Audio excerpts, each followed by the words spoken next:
আমি ভুল করে ফেলাইছি, তুই তো আমার মা ডাকছ, করবি না আমারে মাও? সিসি ভাবিজান, আমার এগুলো পুইলা আমার আর পাপি বানায়ও না। তুই আমার মাফ করে দাও না, আমি না ভুল করে ফেলাইছি। আমি বুঝতে পারি না জিনিসগুলো এত দূর ফেলে যাবো। আমার একবার মাফ করে দাও, আমার তারা এরকম আর জীবন হইব না। এটা ভুল, তুই আমার কলিজার ভাইটারে মাইরা ফেলাইতে চাইছিস। আরে তোর তো খুন করে ফেলানো উচিত। আমি তোরে খুন করতেছি নাকি লেগে জানোস? আমার এই কলিজার টুকরাটারে আমার বুকে আবার ফিরাই দিছে। এই জন্য তোরে আর একটা সুযোগ দিতেছি। এই মুহূর্তে সোজা আমার বাড়ি থেকে বের হয়ে যা। তোর মতো এমন পশুর লোকে আমি আর সংসার করতে চাই না, বের হয়ে যা। আমি জানি আমি ক্ষমার অযোগ্য, তোমাদের মতন ভালো মানুষের লোকে থাকার যোগ্যতা আমার নাই। আমি নিজের কপাল নিজে পড়ছি, তোমরা পারলে আমার মাফ করে দিও। ভাবিজান, মা কখনো সন্তানরে একলা ফালা রেখে চলে যেতে পারে? মালিক কি করতেছিস তুই সব? এই ডাইনিরে এই আশ্রয়টা দিস না, এই প্রশ্রয়টা দিস না। এত ভালো হওয়ার দরকার নাই ভাই, এত ভালো হইস না। তুমি চুপ করো ভাইজান। ভাবিজান যদি ভুল করে থাকে, তুমি একটু আগে যা করছো তাও অন্যায় করছো। এই বাড়িতে ভাবিজান রে আমি আনছি, তুই তোরে বের করে দেওয়ার কেডা? ভাবিজান আমার মায়ের মতন, মা সারা জীবন তার সন্তানের কাছে থাকবে।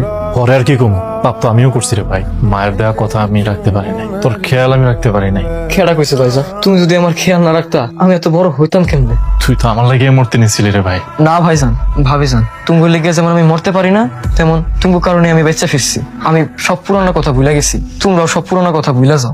আমি যখন আমার ভাই আমার কুলজার দণ্ডে আবার ফিরে পাইছি, দ্বিতীয়বারের মতো মরার দরজা থেকে ফিরে পাইছি, আমি আর এই পুরান কথা মনে রাখুন না, সব ভুলে যান। আমি এখন থেকে তোর ভাবি যাক না, তোর মা হওয়ার চেষ্টা করবো।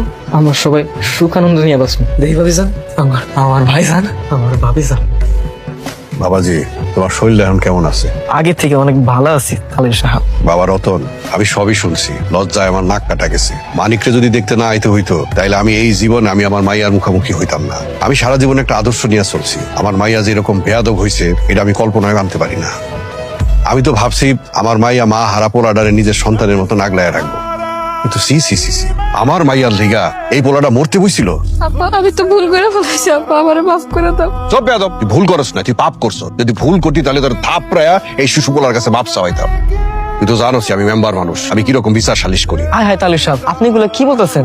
আমার ভাবিজান আমার কাছে আমার মা, আমার সামনে আমার মারে যদি কেউ কিছু কয়, সবচেয়ে বেশি কষ্ট তো আমিই পাবো। দেখ বেয়াদব, দেখ তুই কার লগে কি করছস। 2 দিন পরে তুই নিজেও মা হবি, নিজের সন্তানের কাছ থেকে এরকম ইজ্জত ভালোবাসা পাবি কিনা তার কোনো গ্যারান্টি আছে? আজকাল কত সন্তান আছে বৃদ্ধ বয়সে বাবা মারে বাড়ির তো নুষ্টা দিয়া বাইর করে দেয়। না না, আমি আমার ভাবিজানের লগে জীবন এরকম করবো না।